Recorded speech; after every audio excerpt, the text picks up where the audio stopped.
maaltu si yaaddessaa? Yaa qabda taanaan maaltu si yaaddessaa? Bakka feetee deemtee hojjechuu dandeessaa. Isaan Ashamaa harka fuunee kabajamtoota jaalatamtoota hordoftoota YouTube channel keenya jalatti argamtan hundumti keessaan iddoo lafa jirtanitti nageenyiif jaalalli Waaqayyoo isiniif haa baay'atu. Warroota amantaa birootiin ashamaa harka fuunee jennee jirra. Oduu wajjin kan isin faana turu ani Girmaadhaan hanga dhuma oduu keenya nu faana tura.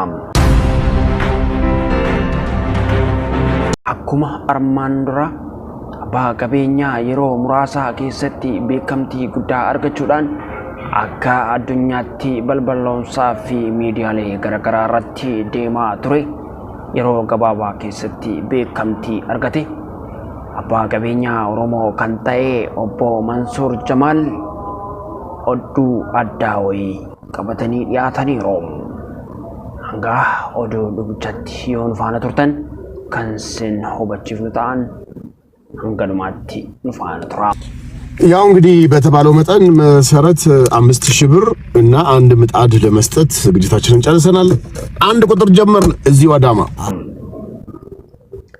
Maree obbo Mansuur Jamaal akkuma kana dura namoota rakkatan gargaaruudhaan warroota hojiidhaaf kaka'umsa qabanis hojii qabsiisuudhaan deeggarsa mataa isaanii kan kennaa turan ammas kennaa kan jiranii obbo Mansuur Jamaal kan jedhaman dhalataa Booranaa yommuu ta'u ammaan tanatti jireenyaan Finfinnee keessa kan jiraatan waggoota muraasa boodas ministeera ta'uudhaaf hawwii kan qaban yommuu ta'u ayyaana qillee sababeeffachuudhaan yookaan ayyaana gooftaa keenya Yesuus Kiristoos sababa gochuudhaan hordofaa amantaa musliimaa kan ta'e obbo Mansuur Jamaal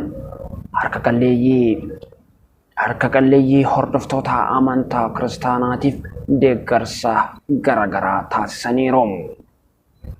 Kan wajjin laallee walitti deebinu ta'a nu faana tura.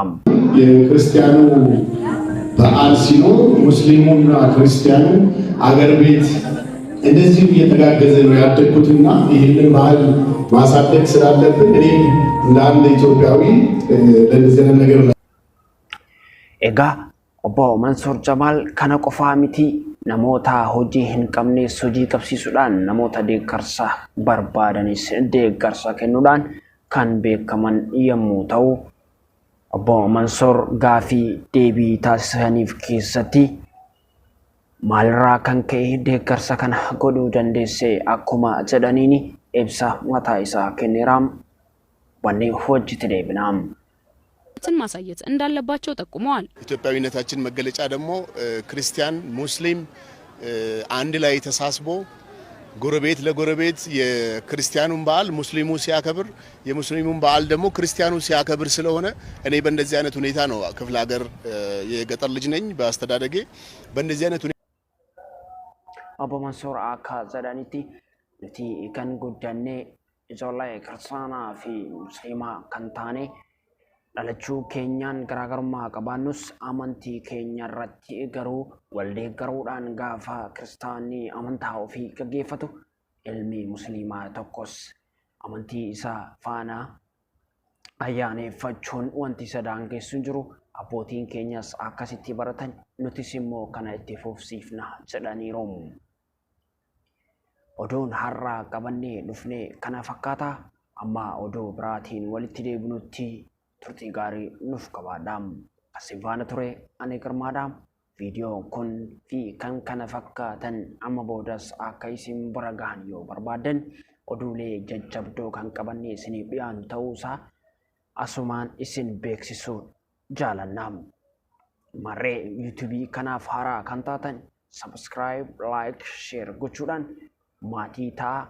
Mallattoo notificationis dhokaasuu hin dagatinaam. Sababni isaa viidiyoolee haaraa gadhiifnu atamtamaan akka isin bira gahaniif iddoo notificationis tokko hin dagatinaan.